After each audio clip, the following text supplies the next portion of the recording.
एक समय की बात है। जुलाई का महीना था और गर्मी से लोगों का बुरा हाल हो रखा था। स्कूल में मीना और चीकू दो भाई बहन पढ़ते थे।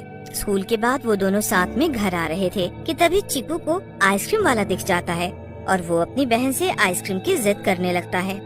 प्लीज दीदी मुझे आइसक्रीम दिला दो ना, कितने दिन हो गए मैंने आइसक्रीम नहीं खाई। आइसक्रीम तो मुझे भी खाने का मन कर रहा है। देख ना, बाकी बच्चे कैसे आइसक्रीम के मजे ले रहे हैं और हम बेचारे धूप में गर्मी में तड़प रहे हैं।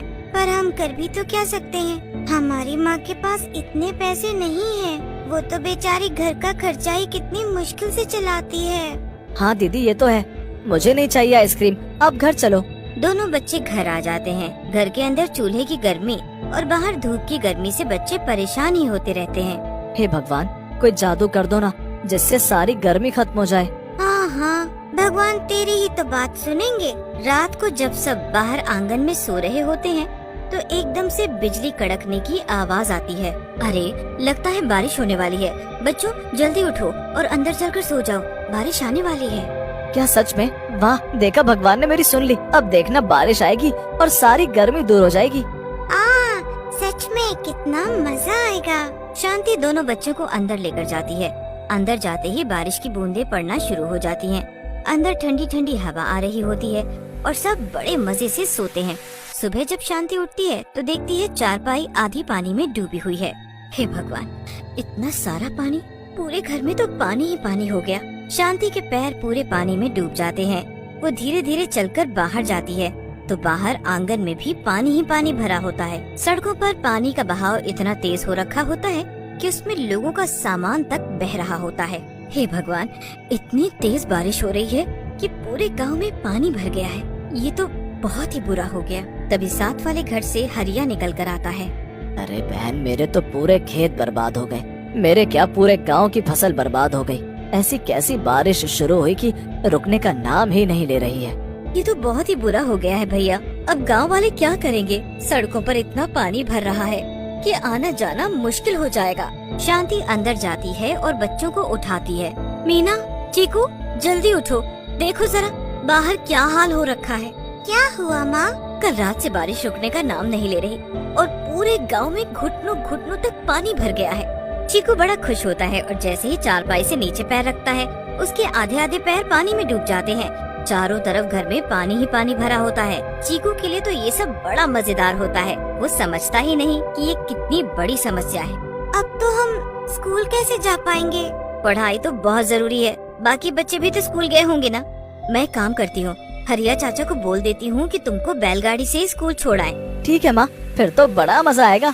दोनों बच्चे स्कूल के लिए तैयार हो जाते हैं। शांति हरिया को बोल देती है और हरिया अपनी बैलगाड़ी लेकर बाहर खड़ा हो जाता है। बच्चे जल्दी से बैलगाड़ी में बैठ जाते हैं और एक छाता ले लेते हैं। देखो दीदी, पूरे गांव में कैसे पानी ही पानी हो रहा है, कितना अच्छा लग रहा है ना। इसमें अच्छी वाली बात कोई नहीं है। पता है लोगों का कितना नुकसान हो रहा है। पूरे रास्ते चीकू मजे करते हुए जाता है। जैसे तैसे वो दोनों स्कूल पहुंच जाते हैं, पर वहां जाकर पता चलता है कि स्कूल वालों ने बारिश की वजह से स्कूल की छुट्टी कर दी है। अब हरिया दोनों बच्चों को वापस लाने लगता है। जब वो दोनों रास्ते में होते हैं तभी सामने से इतनी तेज पानी आता है कि पूरी बैलगाड़ी पानी में बहने लगती है। अरे बच्चों, अच्छे से बैलगाड़ी को पकड़ लो। जाने कहां से अचानक पानी आ गया है। कसकर पकड़े रहना वरना पानी में बह जाओगे। मुझे तो बहुत डर लग रहा है दीदी। अरे बच्चों तुम डरो मत, बस कसकर पकड़े रहो। हरिया की बैलगाड़ी पानी में बहने लगती है और टूट जाती है। हरिया अलग और दोनों बच्चे अलग हो जाते हैं। पानी के बहाव के कारण बच्चे टूटी हुई बैलगाड़ी के हिस्से के साथ बहने लगते हैं। चीकू, तो बस मुझे कसकर पकड़े रहना, मैं तुझे कुछ नहीं होने दूंगी। बेचारे बच्चे पानी के तेज बहाव के साथ तैरते हुए बहुत दूर निकल जाते हैं और जाकर एक टूटे हुए पेड़ के तने पर अटक जाते हैं। चीकू जल्दी से मेरा हाथ पकड़कर इस तने पर चढ़ जा। चीकू जल्दी से पेड़ के तने पर चढ़ जाता है और उसके बाद मीना भी ऊपर चढ़ जाती है। पेड़ काफी मजबूत और बड़ा होता है। दोनों बच्चे उस पेड़ पर चढ़कर चैन की सांस लेते हैं। देखो दीदी, सब बर्बाद हो गया। कैसे लोगों के घर पानी में बह रहे हैं, सब कुछ पानी में बह रहा है। हाँ चीकू, वो तो शुक्र है जो ये पेड़ मिल गया, वरना आज हम नहीं बचते। हरिया चाचू का भी पता नहीं क्या हुआ होगा। भगवान उनकी रक्षा करे बस।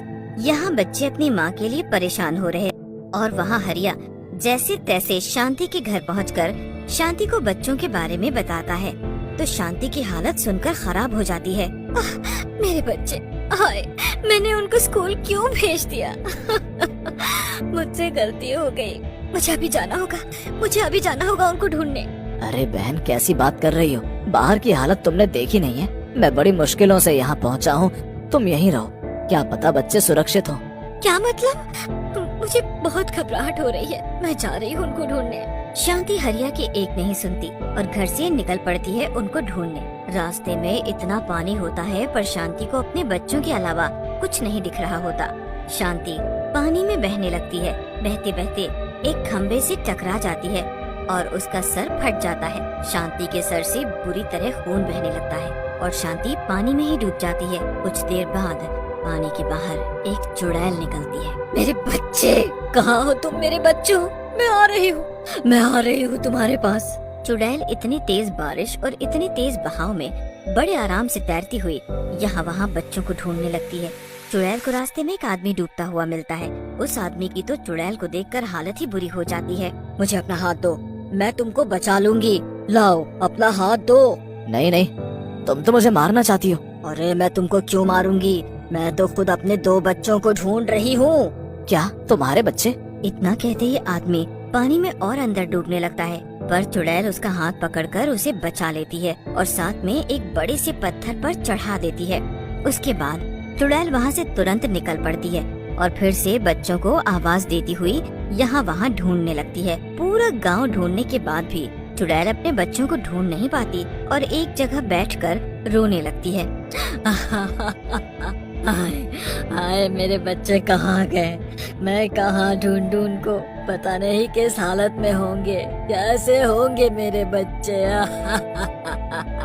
रात हो जाती है। बच्चे बेचारे उसी पेड़ पर बैठे अपनी माँ के लिए रो रहे होते हैं और अब तो उनको बहुत तेज भूख भी लगने लगती है पर आसपास कुछ भी नहीं होता। रो मत चिकू, सब ठीक हो जाएगा। बारिश बंद हो जाएगी तो ये सारा पानी भी निकल जाएगा और हम भी चले जाएंगे।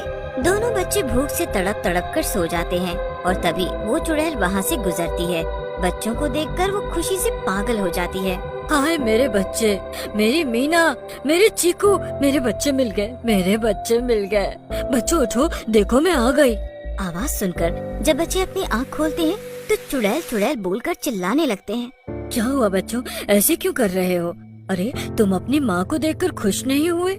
दीदी मुझे इस चुड़ैल से बचाओ, इसे दूर करो। तुम चुड़ैल हो, मेरी माँ नहीं हो, दूर हटो हमसे।